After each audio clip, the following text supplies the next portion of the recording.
You can't handle the truth. Are you crying? There's no crying in real estate.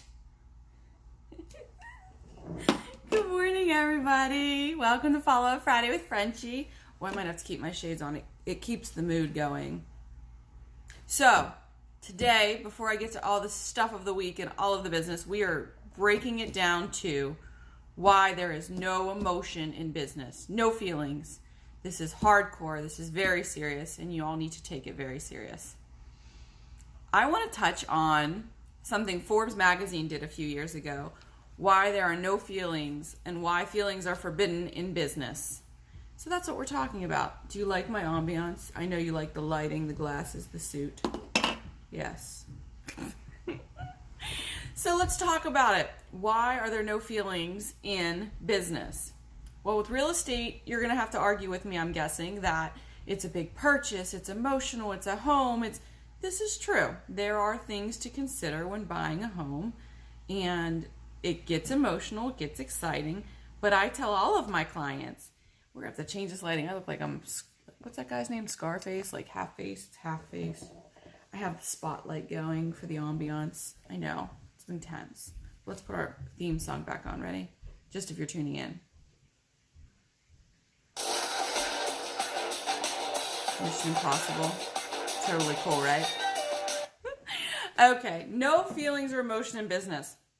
I tell my clients that a real estate transaction should be intense. It shouldn't be stressful. That it's going to be exciting. There's going to be ups and downs, but you have to stay level-headed and take the emotions out of business. I have had some really intense transactions this year, and the clients that are most successful with their transactions are able to put the emotions on the side. So I've been thinking about this for a while, and I was like, I finally have to bring it to you all and say, let's talk about getting the emotions out of business. So you're going to purchase a home, something happens and it gets delayed. I can honestly say on my side, my clients, and maybe it's because I prep them, have been wonderful about staying level-headed, staying focused, and just being real and rational with the major decisions. The issues we've had are with the other side of the transaction, not necessarily the agents, but there's been a lot of emotions from maybe the other clients, and it's burnt them. And I'll give a very specific example. There was a transaction I had with a client that the closing got delayed, and it got delayed more than once, a couple times. And this market's tough, right? You're on the market, you want it to close right away, it should. Houses are selling quickly. And in this case, the sellers were extremely upset because it got delayed, our closing. So I told my buyers, we're going to stay fast. There's things we can do to guarantee them we're going to close. Well, it got delayed again. This time the sellers are furious. They're getting very emotional. They're getting very personal.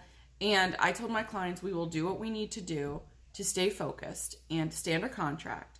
Well, the sellers were getting a little jaded. And so they pulled out and they said, we're done. We're not giving you another chance.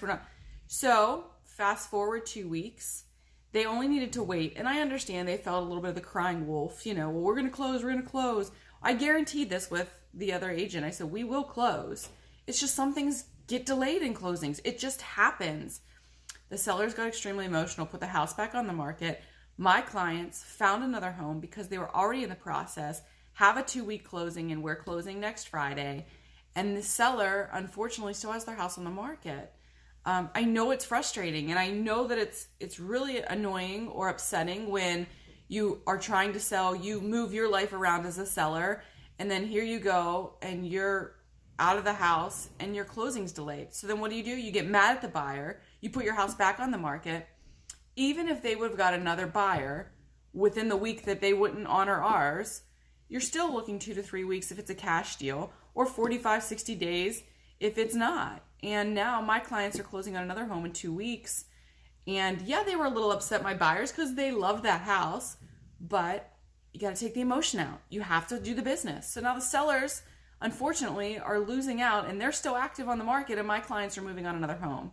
And they would have closed with my clients within that 2 weeks. So that was a huge example to me of sellers having to keep the emotion out of it. Keep the transaction business. Same thing with the buyers. There's been a couple of my buyers that have lost multiple bids. And one we're closing on, and I cannot wait. We're closing on Tuesday with them. And they had a heck of a time this year with multiple offers, trying to value what they think the home is worth in their budget, and then getting my expertise and saying, you need to go a little higher or it's going to go over. And they were very, very good. And they are a young couple, very good at keeping their emotions checked and saying, no, our house is worth this much. If we get it, fine. If not, we'll move on.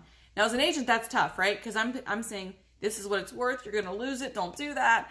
But they did what was best for them. And now they found the perfect home they love. And we're closing in just a few days. And I'm so excited for them. And there were times that they did get emotional. And they got upset. And they were able to step back. And as an agent, that's what I said to them. Step back.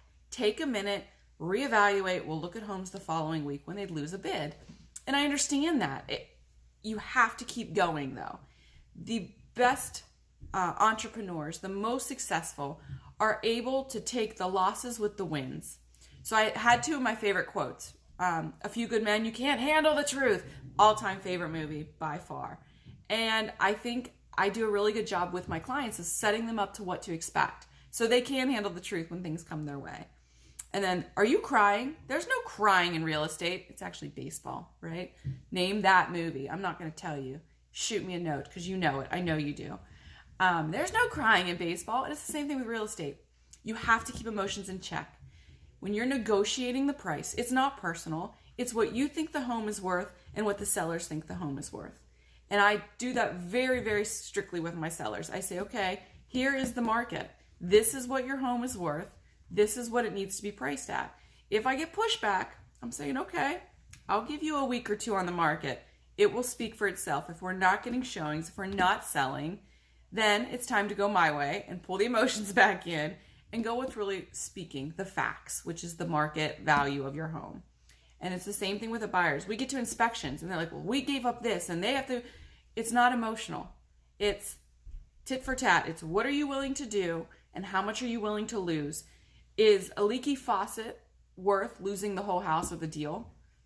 That's what you have to think about. Is $5,000, maybe 10 cents a month, worth losing a whole deal? That's up for the client to decide. But you have to do it off of budget and finances, not emotion. So that's my spiel for today. That is my 007. There's no crying in real estate. Yes, I'm getting back to some of my acting. Okay, did you guys see my Fall Up Friday last week at Treesdale? Did you see that swing? Yes, I am a professional golfer now. I'm giving up the real estate to do that. I'm totally kidding. Go back and check out Treesdale Country Club and Community. We did a fantastic video. My videographer knocked it out of the park with the drone works. But great community here outside of Pittsburgh in the suburbs. There's a country club. There's a community. If you didn't see that, check that one out. And of course, stay tuned for our next weeks when we have our next feature by Frenchie. What community will be next? I hope you guys are all doing well. If you have questions on this emotional market, let me know. We'll get things ironed out and I'll teach you how to keep business with business and real estate to be straight and level-headed, no emotions. I have some very successful clients who have huge portfolios and they're able to keep things locked and key with business, real, not personal, seeing the other side. And I have great tools to help you do that. Have a great weekend. Quick shout out to my hubby. Mwah. 11 years today. The guy's earned a badge of honor, let me tell you, dealing with me and 3 kids. 11 years. I'm so glad he's aging. I'm not. 28 forever if you ever met me. Ask my kids. They know. Santa's coming. Mom's 28 forever. I hope you guys have a great weekend. Check out Tuesdays featured by Frenchie. Stay tuned for the next one. And remember, there's no emotions in business.